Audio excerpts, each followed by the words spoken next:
আচ্ছা, আমার কোলে এখন কে আছে তোমরা কি চিনতে পারছো? অনেকেই চিনতে পারবে, আবার অনেকেই চিনতে পারবে না। এর আগে কিন্তু আমি ওর মায়ের সাথে ভিডিও পোস্ট করেছিলাম, আমার বান্ধবী তনু আর ওরই ছেলেই পুচকু। আজকে ও এসছে আমাদের বাড়িতে, ও মামা বাড়ি এসছে তো, তাই আমাদের বাড়িতে ঘুরতে আসে। মামা বাড়ি আসছি, আমার ছিল কলেজ, আর কলেজ থেকে ফিরে না আমি একটু বিকেলের দিকে গাড়ি নিয়ে বার হই, তখনই ওদের সাথে দেখা যে ওর মায়ের হাত ধরে আসছে।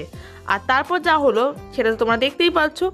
আজকেই ফার্স্ট টাইম আমি মানে রাস্তায় একটুখানি হাঁটতে হাঁটতে না গাড়ি নিয়ে চালাতে বেরোই, আর তখন আমার নায়িকার সাথে দেখা হয়েছে। নায়িকাকে তোমরা হয়তো চেনো, আবার অনেকে হয়তো চিনতে পারবে না, আমি তোমাদের লাস্টে দেখাবো। গাড়ি থেকে নামাই ওকে, তা ও গেছিল একটুখানি স্টেশনের দিকে, তা আমি বললাম যে চল আমি তোকে লিফট দিয়ে দিচ্ছি। এবার তোমরা জানো যে নায়িকা ভীষণ প্যানিক করে আমার স্কুটিতে ওঠার জন্য, ওর ভীষণ ভয় যে আমি ওকে ফেলে দেবো। তাই বললাম আমি হয়তো এখনো কাঁচা ড্রাইভার, বাট তোকে ফেলবো না, তুই সাহস করে ওঠ। ওর বাড়ির রাস্তা কিন্তু ছাড়িয়ে চলে এসছে। আমি বললাম যে আমি তোকে একটু ঘুরিয়ে নিয়ে আসি, চল। আমার গাড়িতে এখন ফার্স্ট টাইম উঠলি, ওঠার পর কি করলো দেখো।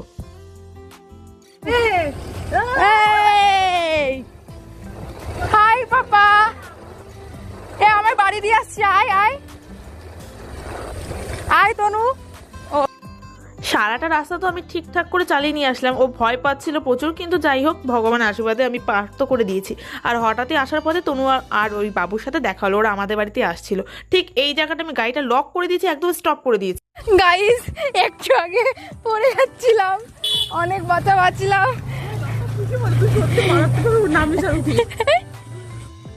একটা স্টপ হওয়া গাড়ি, সেটা থেকে নায়িকা নামতে পারে না, ঠিক নামার সময় গাড়িটা পুরো হেলিয়ে দিয়েছে।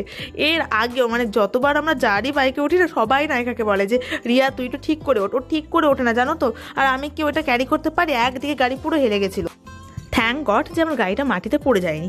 রিয়া হয়তো হেলিয়ে দিয়েছে গাড়ি, কিন্তু আবার বাঁচিয়েও দিয়েছে গাড়িটাকে, তারপর উঠিয়ে দিয়েছে পড়ার হাত থেকে। তখন দেখছি তনু আর পুচকু যাচ্ছে আমাদের বাড়ির দিকে, তো আমি ডাক দিলাম যে আয় ওকে একটু ঘুরিয়ে নিয়ে আসি গাড়ি করে।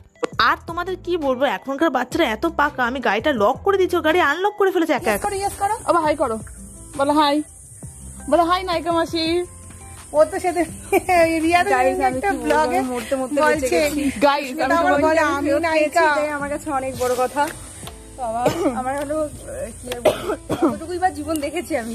গাইস আমি সারা রাস্তা নায়িকাকে নিয়ে ডবলে চালিয়ে এসেছি, ঠিক আমাদের বাড়ির মোড়টায় নায়িকা নামবে এখান দিয়ে, নায়িকা গাড়িটাকে এমন হেলিয়েছে, এমন হেলিয়েছে। কি করে পারবে গাইস, শুটকি শুটকি পাই আমার ভাতটাই নিতে পারলো না।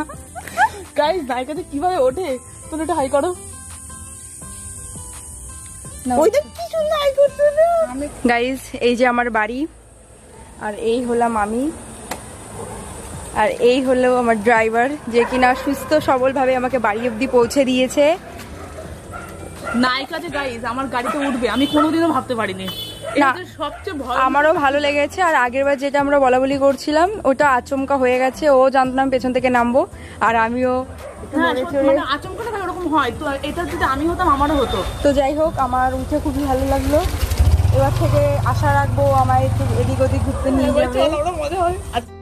নায়িকাকে বাড়িতে ছেড়ে দিয়ে এসে আমি আমার বাড়িতেই আসলাম, এসে দেখি এনারা দুজন বসে আছে। আর তনু বলছে তোর রুমে এসে ও খুব আনন্দ পেয়েছে, আর যাবেন এখান থেকে, কারণ সারা ঘরে ছিটানো টেডি রয়েছে, ও এই টেডিগুলো পেয়ে ভীষণ মজা পেয়েছে।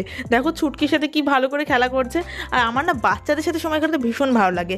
ওর মায়ের সাথে আমি স্কুলে পড়তাম একসাথে, ভাবো তার বাচ্চা আমার বাড়িতে এসে এই যে আমার ছুটকির নাক ধরে টানাটানি করছে। আমি বললাম যে তোকে আমি ছুটকির মতো একটা বউ এনে দেবো, ও আসলে মেয়েদের খুব পছন্দ করে, বাচ্চা মানুষ তো। কেমন লাগলো আজকে এই মিনি ব্লগটা বন্ধুদের সাথে কাটানো, তোমরা অবশ্যই জানিও। ভিডিওটা ভালো করে লাইক করো, শেয়ার করো।